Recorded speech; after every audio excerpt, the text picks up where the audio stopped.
पाचोरा तालुक्यातील लोहटार येथील प्राथमिक आरोग्य केंद्रात मोठा गलथान कारभार सुरू असल्याने दिनांक 14 मे रोजी सकाळी 9 वाजता गावातील सुज्ञ नागरिकांनी आरोग्य केंद्रास कुलूप ठोकले।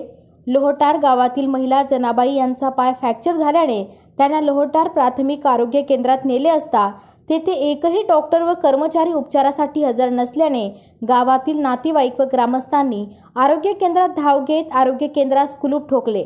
तसेच या ठिकाणी डॉक्टर व कर्मचारी नेहमीच गैरहजर असतात, कर्मचारी आपल्या कर्तव्यात कसूर करतात असे आरोप ग्रामस्थांनी केले। येथील सर्वच डॉक्टर कर्मचारी स्टाफची बदली व्हावी अशी देखील मागणी वरिष्ठांकडे केली आहे। लोहटार प्राथमिक आरोग्य केंद्रास कुलूप ठोकल्याची माहिती मिळाल्याने तिथे जाऊन पाहणी केली असता गैरहजर असलेल्या बेजबाबदारीने वागणारे डॉक्टर कर्मचाऱ्यांची चौकशी करणार असून त्यांना लेखी कारणे दाखवा नोटीस देखील देण्यात आली आहे। दोषींवर योग्य ती कारवाई तात्काळ केली जाईल अशी प्रतिक्रिया तालुका वैद्यकीय अधिकारी देवराम लांडे यांनी दिली।